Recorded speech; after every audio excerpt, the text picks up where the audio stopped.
You're content to spend your time turning water into wine, giving blind men eyes to see.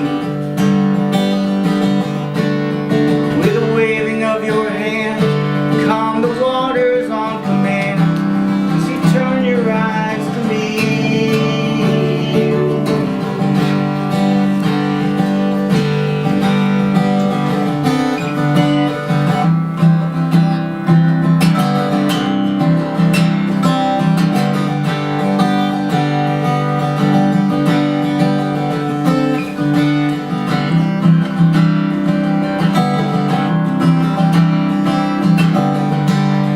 Believe in who I am, see the me that I can be, see beyond my desolation. And if I should go astray, you will not give up on me. Your love, it gives me motivation.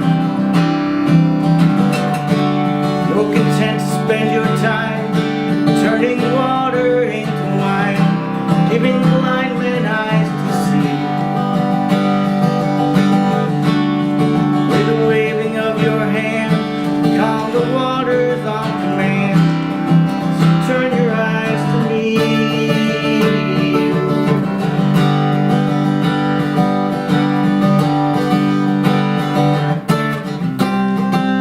I believe in all you are. I'm sure miracles are true. I can feel your eyes on me as I turn my eyes to you.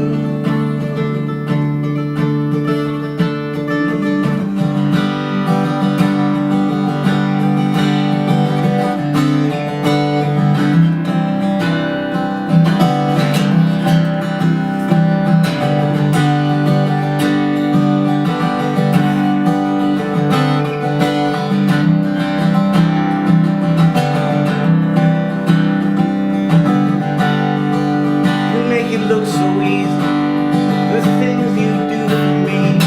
You could make me a believer.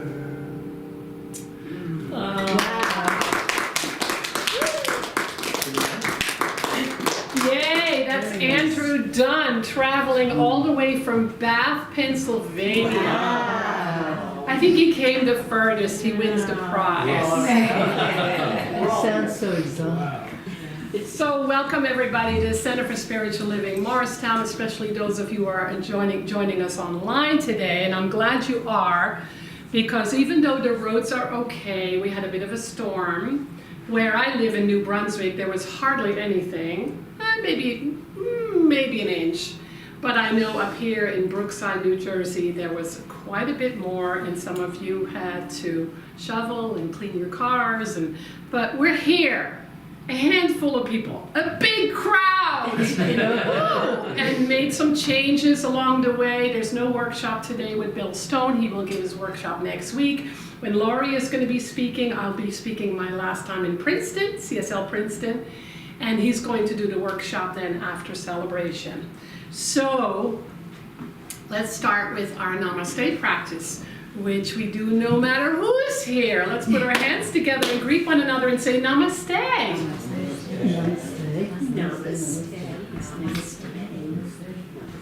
They get to do everybody. We get to everybody. A huge crowd. So let's do an opening treatment, which is our word for affirmative prayer. So right here, right now, I'm just grateful. I'm grateful we are together. I'm grateful that the heat's on and the coffee's on. And there's lots of food because our beautiful volunteers, Val and Max and Mark, brought all kinds of goodies for us. And we have coffee, and we're safe and sound, and the roads have been plowed, and the steps have been cleared.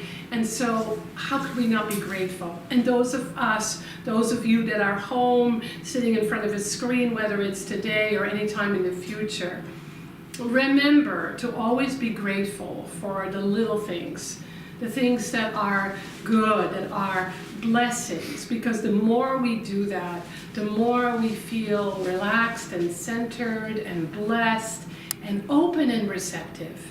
So no matter what is going on in the world or in our world, we can always turn to our heart of hearts and remember that pure love resides there. And this pure love is here to not just guide us, but heal us, support us, assist us, and all those good things.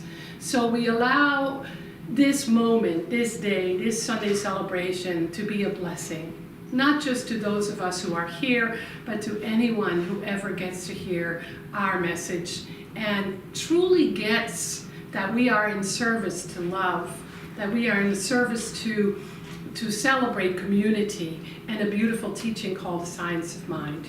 And so it is. And so it is. So the first thing that I want to do is a bit of a surprise because we didn't know who was going to show up, but we are accepting some new members in our community. And I'm very proud that 5 of the 8 are here. So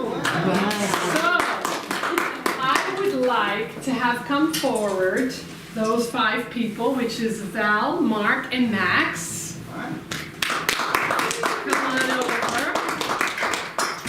Lynn and Hannah.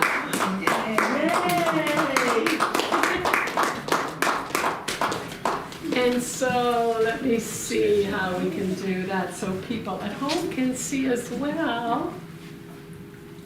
Come stand up here. Yeah, that works, right? So there's not the center and its members. There's only the center as its members. The body of this center is composed of individuals who are its hands, its feet, its head, and its heart. Within the body of this center moves the spirit of this center, and each member has become an integral part of this movement. With everything we say and do here, we work to acknowledge that each person is an individualization of the presence of God, the one divine spirit. And in the context of our loving spiritual community, we have the opportunity to become increasingly aware of the power, the principle, and the healing presence that indwells in us all, and to act on the awareness through our participation in our community. So you have committed to membership. You've taken the class. We had fun in that class, didn't we? Yeah. And I know that that kind of commitment touches not just the entire community, but the entire organization. And so those of you who are members and partners of CSLM, please respond to these questions. Will each of you recognize each of these people as a natural widening of your circle of love? Yes. Will you grant, and that's for all of us, will you grant to each of them your welcome, your loving acceptance, and your blessings? Yes. And will you promise to support them and support each other in your continuing growth and participation in the purpose that we share together? Yes. So I invite each one of you who are already part of this community to remember to come again to a full awareness of what membership means to you.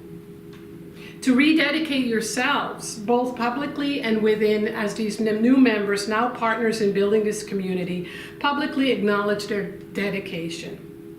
So you have heard the promise of everyone in this room today to accept you and to support you in spiritual unfoldment and your participation in a purpose we share together.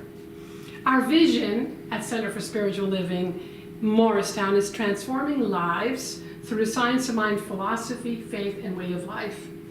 Our mission is providing spiritual inspiration to individuals that lift each one to transform their lives in ways that create a world that works for everyone.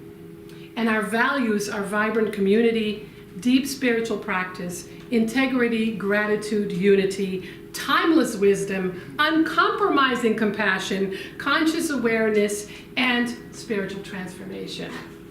So, accordingly, I will ask you, will you wholeheartedly support the vision, mission, and values of this center with your treatments, your talents, your substance, your words, and your active participation? Yes. Yes. Will you do your best to look for and to find the indwelling presence of spirit within yourself, with our members, friends, and each person you encounter in your daily life? Yes. And will you commit yourself to the active pursuit of your own transformation of consciousness and your own spiritual growth? Yes. And will you assist others with their spiritual growth as the wisdom of God gives you inner direction? Yes.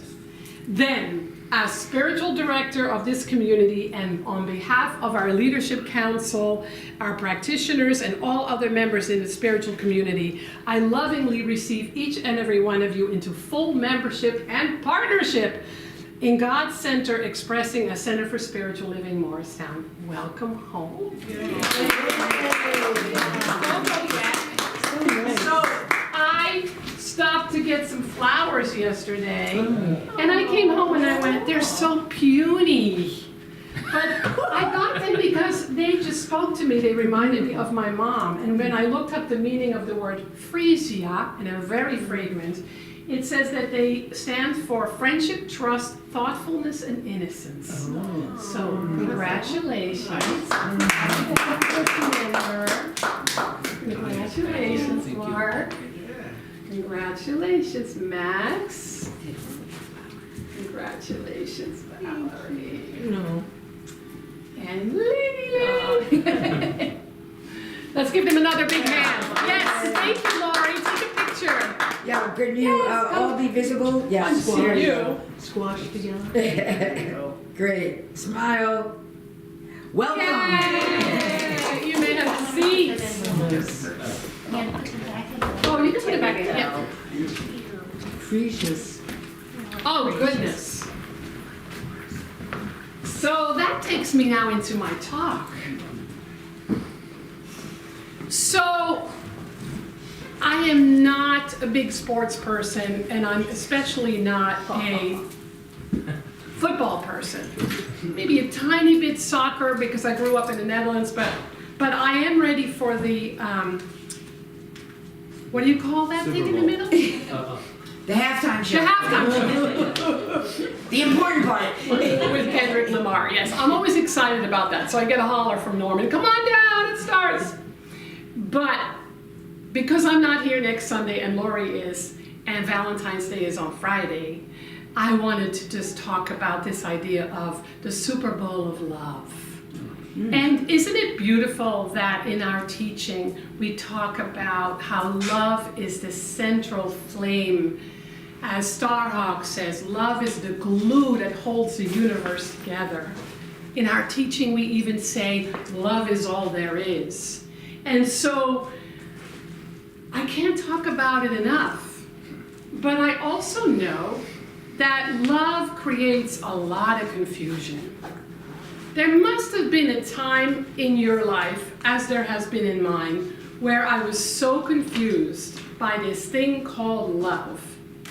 Because I was focusing on human love and on conditional love. And that's always confusing, or usually confusing, right?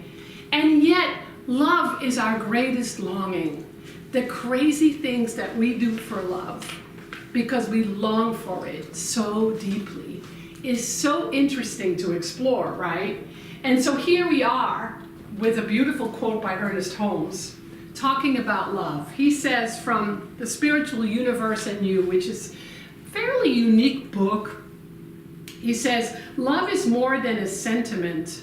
It's a need, a hunger, a thirst, which is perfectly natural. Anyone who thinks they can live and be happy without it does not really know what they're talking about. Psychologically, emotionally, physiologically, or spiritually. Because love is the beginning and end, the one sentiment in nature that will not be denied. And so here we are, heading towards Valentine's Day, the most confusing day of the year to some. We don't celebrate Valentine's Day, really, because I am kind of radical in the sense that I usually go against the grain. When it's something that's very, very commercial, I don't play. And we just had an anniversary, and we just had Norman's birthday, so we kind of, right? And so I want to tell you a little bit about the history of Valentine's Day because not everybody knows. Does anybody know the history of Valentine's Day? Saint Valentine. Saint Valentine, exactly. What about Saint Valentine? Don't know. Wasn't he a prisoner somewhere? He was a prisoner, and there's even more to that story. Anybody else know anything about Saint Valentine? Well, let me tell you, because it's an interesting story. It's a story that began 1,500 years ago. 1,500 years ago. Valentine, who lived in 269 AD, which is the 3rd century after Christ, was a priest and a bishop in Rome. And he had a correspondence with the Roman Emperor Claudius II's daughter because she was blind. And I don't know who read his letters to her, but he healed her of blindness. Oh. And so Claudius and the second and Valentine actually became friends. However, Valentine tried to convert Claudius, and Claudius was totally against Christianity, and Valentine was performing Christian marriages, which he didn't like at all. So he ended up being beheaded. Yes, oof. He ended up imprisoned and beheaded. The last letter he wrote to the daughter, he signed the letter, "Your Valentine," which is a legend. So we don't know for sure. But he's buried in a Christian cemetery, and Pope Gelasius in 496 AD, 200 years later, made him a martyr, and he was called the patron saint of lovers and epileptics. It's not that far apart. Yeah, because if you're... And beekeepers. Any beekeepers in here? Your patron saint is Saint Valentine. And so ever since 496 AD, we've had Valentine's Day on February 14th. How interesting that now it's one of the most commercial holidays in the world.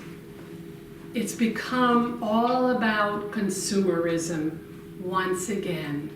We can choose to give in or not. How much money do you think is spent on Valentine's Day? A lot. I'll tell you, $27.5 billion this year. What do you think it's spent on? Cards, candy, flowers. Cards, candy, flowers, jewelry, chocolate, clothing, and evening out, and gift cards. Yes, it's an average of $186 a person. I don't spend a penny, so even if I were to give a card, I'd probably make it. So what if we shifted from this idea of a very commercial holiday, and I don't know about you, but I know more people that are depressed on Valentine's Day or just unhappy, but I also know people who love it and it's their favorite holiday. My best friend, it's her favorite holiday. She makes special breakfast for Valentine's Day and loves to celebrate it, and I love that. And yet it is, if we really think about it, we can turn it into a metaphysical story, right? We can turn it into a spiritual holiday. What if we made Valentine's Day into a spiritual holiday? What would that look like? How would it be different? What do you think? Probably go to church. Would it be cheaper? It would be cheaper. We'd probably go to church instead of. Probably go to church. It would be more about love and less about lovers. It would be more about love and less about lovers. Yes, and I have more to say And about it would that. be less about, what did you buy me? Yes, it would be less about what did you buy me, what did you get me for And Valentine's Day? feeling bad if you didn't get it. And feeling bad if you didn't get Or it. instead of spending on that stuff, you spent it for those who need it. Yes, Something. or spend it for something else or people who need it. Yes. And so I want you all really to think about that it really, for us on a spiritual path, can be more of a spiritual holiday than a commercial holiday. And that means that we have to think about how we can make it unique to us. I'm not saying don't buy chocolates or get a card for your lovers, your loved ones, your beloveds. Go for it, have fun with it, it's a wonderful thing. But think beyond the surface of what Valentine's Day is about and ask yourself, how can I make Valentine's Day a little bit more of a spiritual holiday for myself? What is asked of me? The first thing that we really need to look at is what is it in us when we struggle with Valentine's Day? Because I don't know about you, but I've been in relationships where I had very high expectations of Valentine's Day. And that meant I usually was disappointed. Because before my beloved Norman, the kind of relationships that I was in was with people who were not available. They definitely didn't do what I wanted them to do. They definitely didn't love me the way I thought I should be loved. And there was more about conflict. And what I discovered in this teaching is that that was because I had an emptiness inside.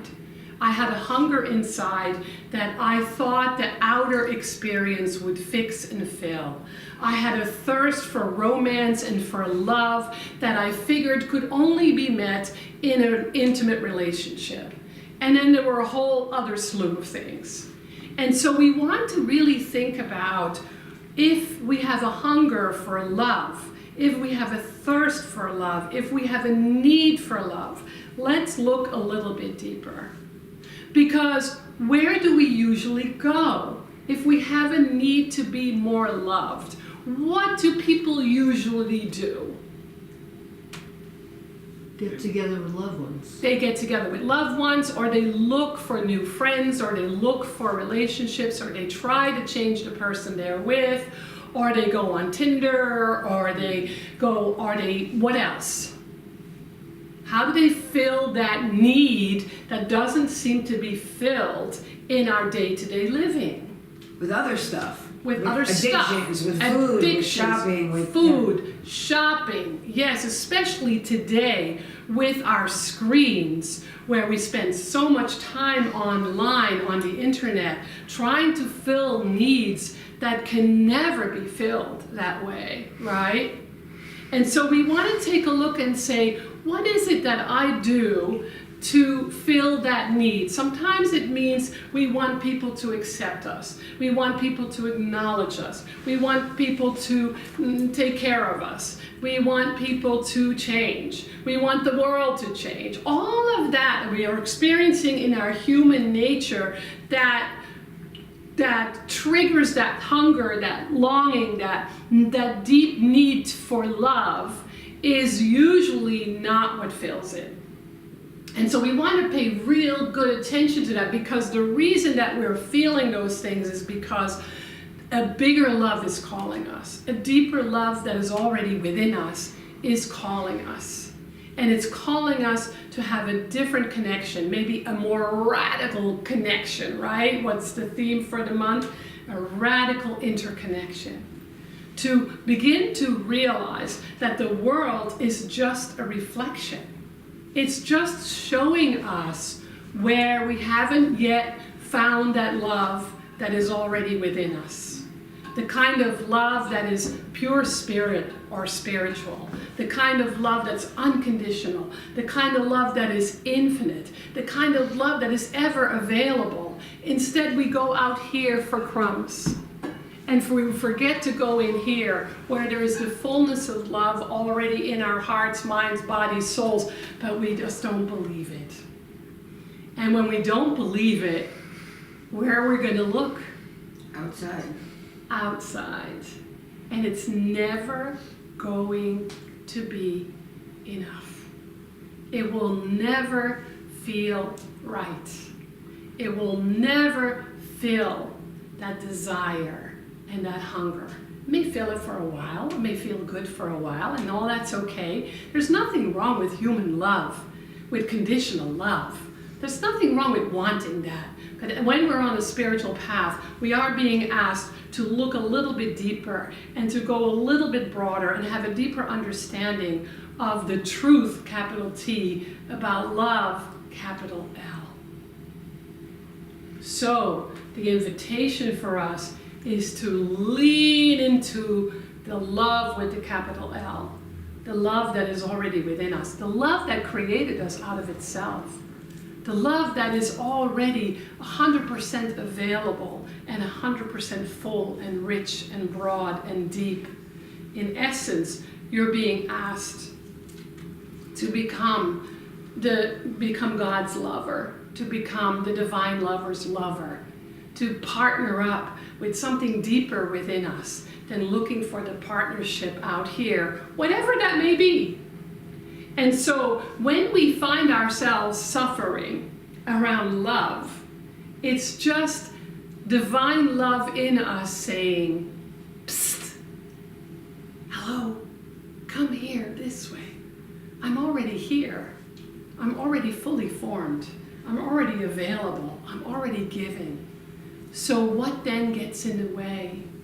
What gets in the way inside of us that we don't go there, but we go there? What is that? A sense of what? Unworthiness, separation. A sense of separation? Fear. A sense of fear? Lack? Unworthiness? Yes, all those beliefs that we were conditioned to carry. Because I don't know about you, but in my growing up, it was often, if you do this, we will love you. If you do that, we will love you. That was the message, right? It's conditional. We're in a human world. That's part of our human experience, right? And so we begin to pay attention to those things. And lack is the biggest one. It's an unconscious belief. We're not always aware of it.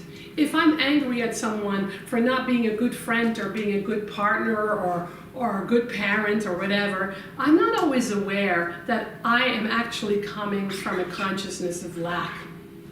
That's not my first thought, because it's easier to point fingers and to blame, right?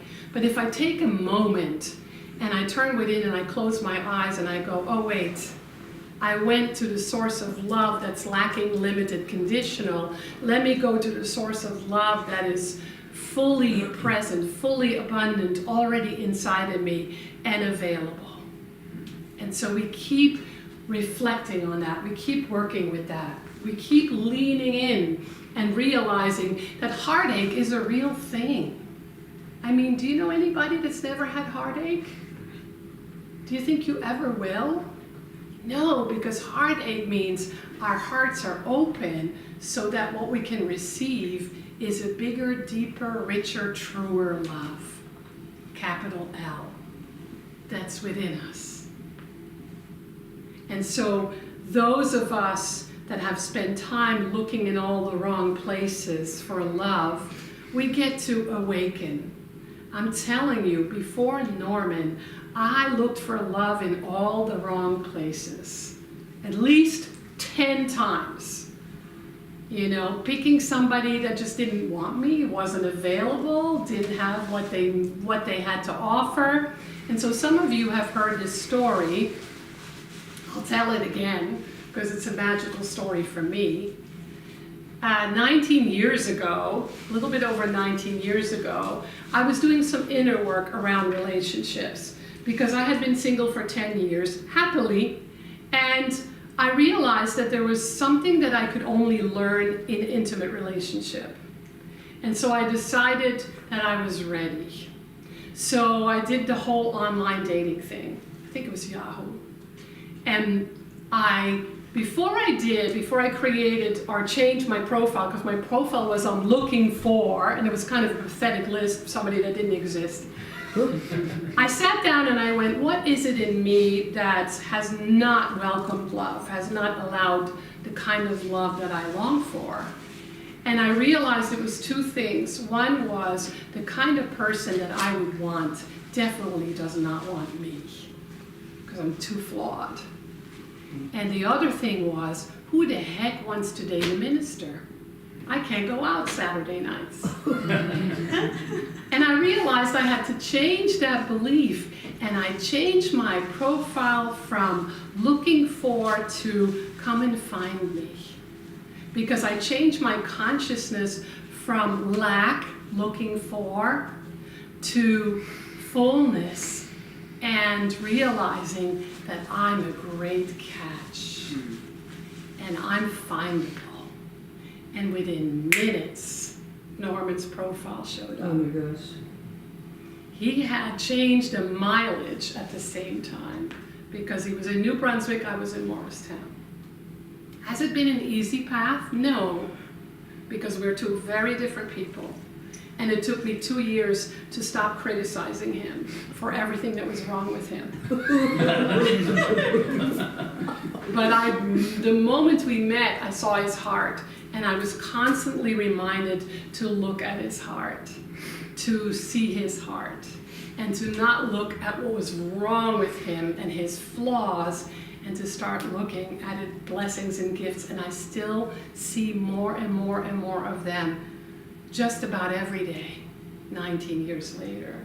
So there's something about knowing how we are being in the world, realizing that the world is just mirroring back to us what it is that we believe. And when it comes to love and relationships, it's always a learning experience, a deepening experience, unless there's abuse, then get the heck out, right? But it's always a learning, growing experience, and it's an opportunity to not just realize that we are a soul, but so is the other person, so is everybody else. And can we resonate with that, and can we learn around that? So the other thing we can ask ourselves is, what part of me is so hungry for love? What's the part of me that longs for the kind of love that I want, need, hunger for, am thirsty for, would love to experience? What is that? And can I fall in love with that part instead of looking for somebody else to fill that up? Can I fall in love with the part of myself that has heartache, that is heartbroken, that is hungry, that is needy, that is sad, that is lonely? Because the moment that we do, something shifts in our consciousness, it opens our world, and love can enter in a new way. So where do we go with it? Well, we realize it's always a dance. It's always a story that's unfolding.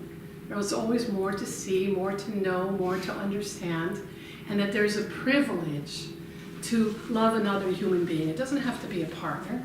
It's a privilege to love the self that is heartbroken or wounded. It's a privilege to realize that the self with a small s and the self with a capital S is already married. It's already one. And when we don't feel that, we struggle and we suffer, and we look to the outside to fix and fill that. And so instead we turn within and we celebrate that beautiful marriage between our human self and our spiritual self, our personality and our soul, our broken self and our whole self, our unconditional self and our conditional self. And all those become one when we accept, welcome, and believe it. So how do we lean in? Well, the good news is that are pretty simple answers, is we listen. That's where meditation comes in, and that's why it's so important. And the reason people don't do it is because they don't want to hear what they are going to hear. So it's really listening and being with ourselves and falling in love with ourselves and noticing where that is difficult, and then making a deeper commitment to ourselves to love that part anyway so it can heal. It can't heal if we can't love it. So then it's about really just kind of placing our hands on our heart and just listen. And Lori is going to share a practice with us around that, so we get to experience that. was just listening. Art, what is it? What is it? What is it? And really being open and gentle. And then realize that when we're looking for something outside of us to fill us, that it's already within us, that it's not outside of us, and that we get to find that. And then it's having a deeper sense of communion with ourselves, all parts of ourselves, especially our higher self.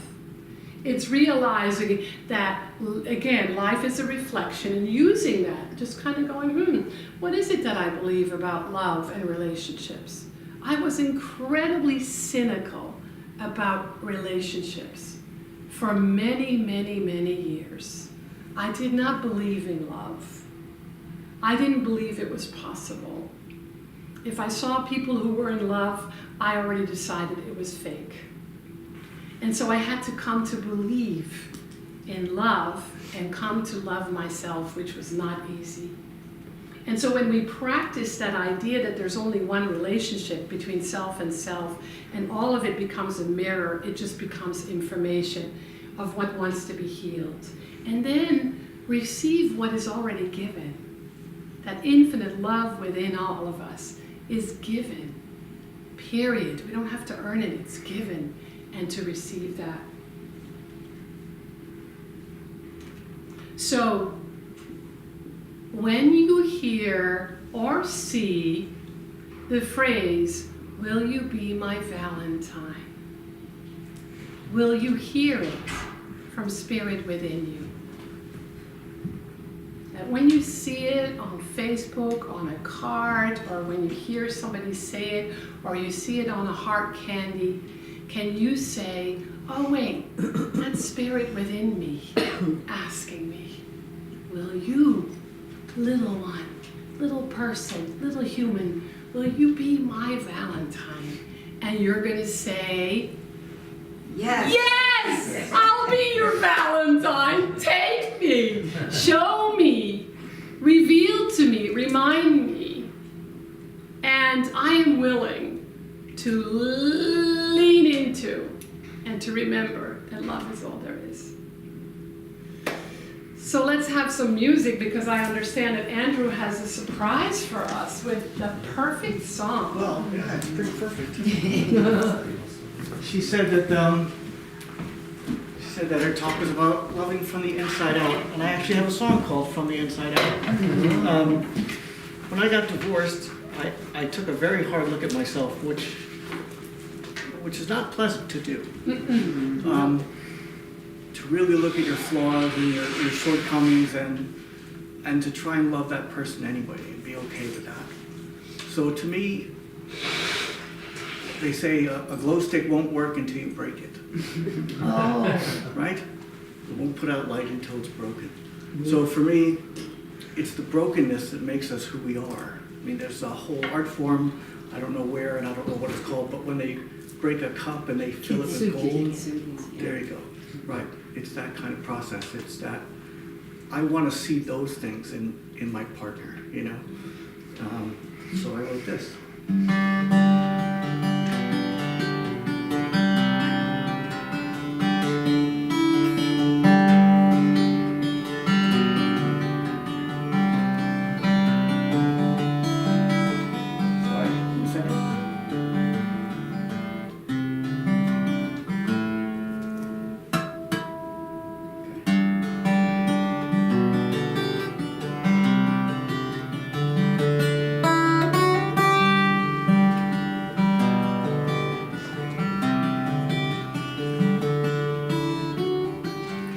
Sculpt you from memory, every curve, every line, the brilliance of your smile, the way your brown eyes shine.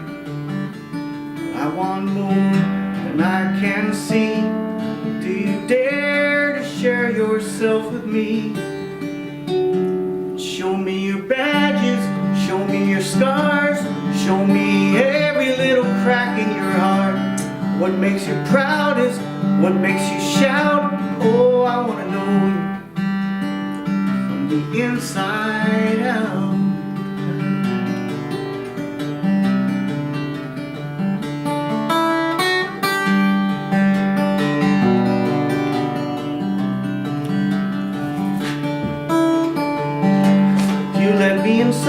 soul, I promise I'll be kind. I wanna see your rough edges, swear I'll show you mine. 'Cause I want more than I can see. Do you dare to share yourself with me? And show me your badges, show me your scars, show me every little crack in your heart. What makes you proudest? What makes you shout? Oh, I wanna know you from the inside out.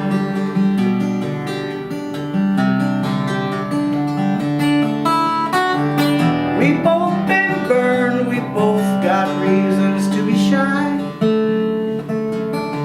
But I think you're beautiful, you don't have to try.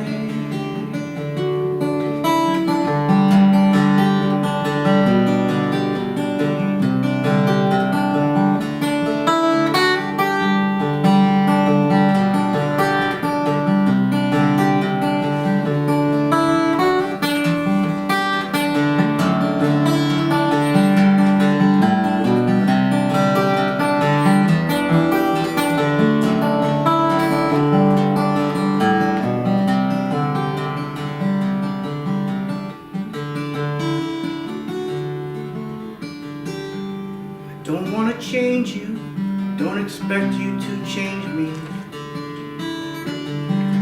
I just want to show you how it is I came to be. 'Cause I want more than you can see. Do you dare to stare inside of me? I'll show you my badges, show you my scars, show you every little crack in my heart. What makes me proudest? What makes me shout? Want you to know from the inside out. What makes you proudest? What makes you shout? From the inside out. From the inside out.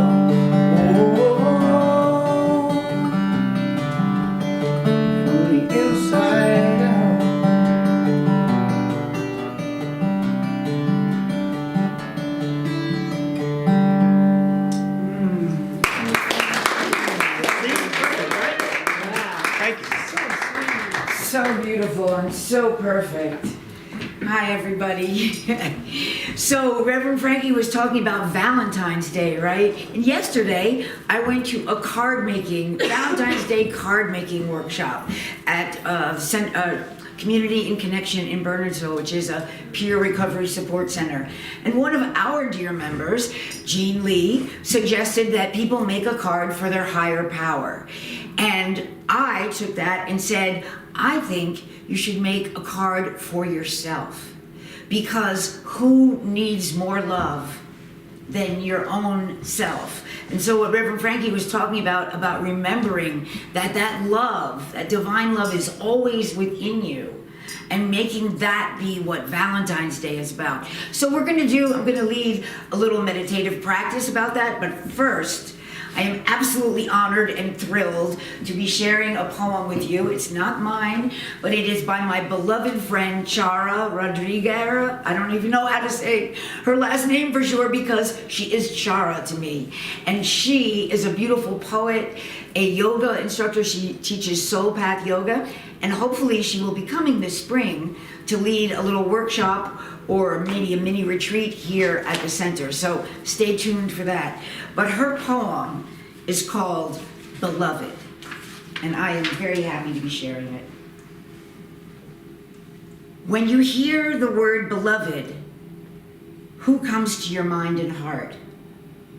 Is it your mother, your lover, your child, your creator? Who is the one that makes you want to shout out loud, I love you? Is there someone you may have forgotten about? The one, the only one, who knows every secret. The one, the only one, who has witnessed every tear, triumph, transgression and lesson. The one, the only one, who knows your deepest truth. The one, the only one, is you. Might now be the time to let go of the criticism, shame, and blame, and recognize your value, talent, beauty, and goodness. Might now be the time to honor and trust your own heart. Can this moment be the moment you say yes to your deepest longings and see yourself as a living work of art? Do you know how to love and cherish yourself? Are you willing to try to whatever degree you can? A small step maybe, something sweet and gentle, as if you were a baby. Breathe into your tender side. How would it feel to be your biggest fan? How would it feel to be your own treasure? How would it feel to be your own best friend and not have to hide anything? If you are willing to take this step, you will be embraced in appreciation and respect. When you take responsibility for your happiness, you will never be alone. This will set you free from the desperate need of a level of approval, affirmation, permission, and adoration that no one else can give you. This will set those around you free so they may offer what they have to give. No matter who comes and goes, no matter what is done or said, how would it feel to remember you? How would it feel to be your own beloved? It's just what Reverend Frankie was talking about, right? To be your own beloved. And so it's so interesting. I didn't know Reverend Frankie was going to do this, but we're going to do a little meditative practice, and I'm going to invite you to place your hands over your heart. Just to really touch with that fact that you are addressing this meditation to yourself. And just take a breath and breathe into that heart space. And breathe out. And now, I invite you to say to yourself, either privately or out loud, putting your name where I say Lori. Lori, you are my beloved. You are my beloved. I love you. I love you. Breathe. Breathe that into your heart. I honor you. I honor you. Take a breath. And really feel what that feels like when you really say that to yourself. Lori, I respect you. I respect you. Breathe in. Feel your heart expand with that self-acknowledgement, that divine love that is within you, coming from you and to you. Now I invite you to take a moment and notice, are you a little uncomfortable? I know it's difficult for a lot of us to say these things to ourselves. So just become aware if there's any place in you that's kind of squirming a little when you call yourself beloved. Just notice. No judgment. Just be aware. And if there is, then breathe into that place from your heart space. And we're going to say again, Lori, you are my beloved. Frankie, you are my beloved. Lori, I love you. Frenchie, I love you. Lori, I respect you. Frankie, I respect you. I honor you. I honor you. I love who you are and who you are yet to be. I love who you are and who you are yet to be. Breathe into that idea.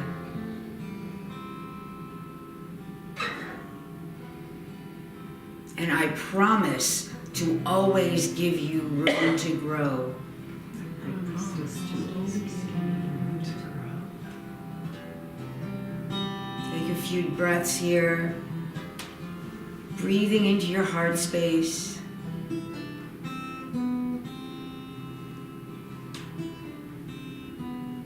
And one more time. Lori, you are my beloved. Frankie, you are my beloved.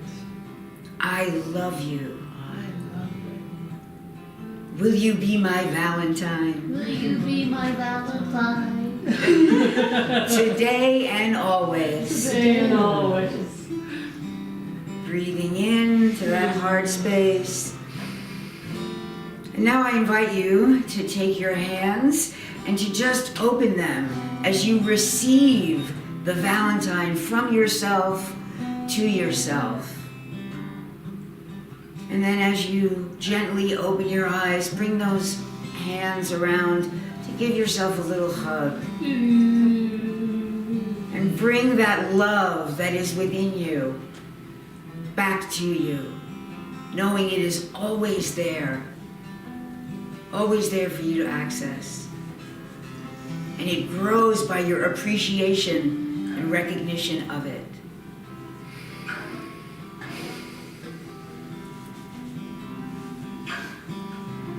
You are all my beloveds, as I am beloved to myself. Yay, Lori, that was so sweet. Thank you. Beautiful. So the reason I wanted to come back up is for those of us who are local and part of this community, whether you're online or not, we want you to know that it's kind of a sandwich weekend because Bashi's birthday was yesterday and Fernando's is tomorrow. So we have a little birthday sandwich happening over here. I want you to know that next week has been moved, Bill Stone's Dream Interpretation Part 2. And we have our annual meeting on March 2nd, which is my last Sunday, and we're gonna have a bit of a party then too, because some of you can't make it to the big party on March 6th, and please get your tickets as soon as possible. We can help you where to get them if you need help, but the QR code is on the flyer and it's in the constant contact, and the more come, the more we're gonna have fun. We also have something to let you know that I forgot to tell you last week is that we found two lovely women, Melanie and Patsy, to clean our space. So if you notice that it's particularly clean in here and in our main, our multi-purpose room, it's because Melanie and Patsy, mother and daughter team, are going to be cleaning our space once a month, and we're really happy to have them. And I think that I wanted to mention the names of the new members, which I didn't do. Can I have that note that I gave you? So the new members I acknowledged today were Max Brodeur, Mark Brodeur, Val White, Lynn Forrest, Hannah Brodkowski, and there's a few more people that aren't here today. There's Charlie Hollister, she became a member as well. And then from the last class we had David Bongiovanni and Barbara Cuppersmith. So we're actually welcome 8 new members. And now let's have Lori do offertory, yes. One of the things that we do in our center is that we give and give and give and give, and so you get to receive. And we truly hope that you receive everything we are offering you, and that your needs are met, and that you feel supported. And that means that you're so full and overflowing that you might want to give back. And there's many different ways. You can do it online. You can do it once a year. You can do it once a month. I do it once a week. You can do it by volunteering or whatever it is that you love, like our social hour. So if you'd like to give today, there's a basket coming around and you can give. And if you're not giving today, just bless the basket as a representation of celebrating our abundance, celebrating your own abundance, and celebrating your desire to give back. So let's do an affirmation. Divine love consecrates my gift. Divine love consecrates my gift. It goes forth to heal, prosper, and It bless. goes forth to heal, prosper, and bless. It returns to me multiplied abundantly It returns multiplied abundantly. as I share my good. As I share my good, I accept my greater good. I accept my greater good. And so it is. So it is. All right, Lori is going to close us with a healing treatment, and then we have one more song with Andrew. Have a beautiful Valentine's Day, everybody. So, if you are comfortable doing so, I invite you to close your eyes and to hear these words as if they were your own. So right here, right now, in this glorious moment of celebration, I recognize the one divine love that is everywhere present, that exists within each of us, that we are all a part of, expressing, demonstrating in our lives. How lucky and blessed are we in this teaching to know that, to be in divine flow, to recognize that we are each Valentines of the divine, and that we get to go forth and spread this love, be that ripple out in the world that brings joy and love and blessings to others. Love in action, that's who we are at this center. And so I affirm that each one goes forth today uplifted, empowered, and supported by this celebration, by our community, to be that love in action in the world to a greater and greater degree. Our world needs it so badly, and we get to be that. And so I am grateful to know this truth for each one here, to speak this word and to affirm the divine love that is ever present, flowing in as and through each of us out into the world. And so as I know that the law responds to this word, I simply let it go with deep faith and conviction. And I invite you all to join me in saying, And so and it is. So it is.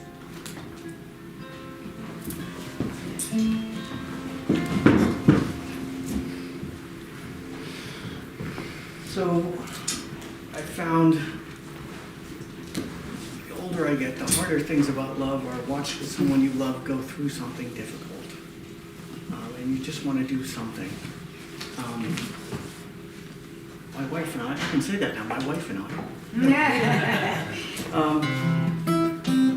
First of all, we had to put off our wedding originally because we just didn't have the finances for it. And then now we're having to put off living together because we're working on the place that we're going to live in. So there's just a lot of waiting that's been happening. So this was my song for her about that.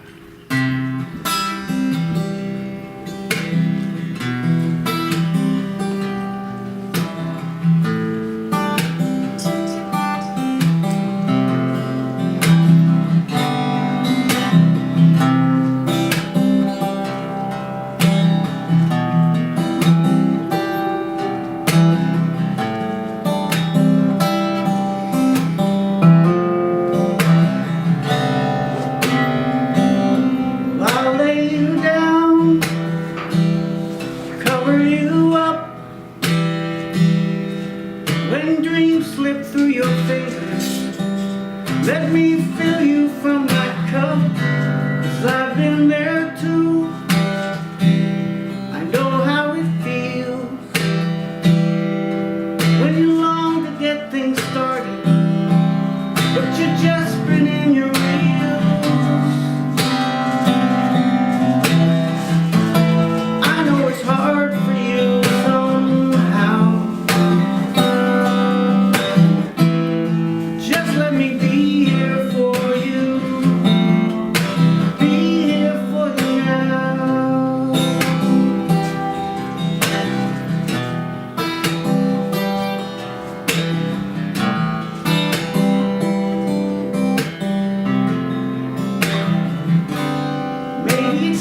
when you're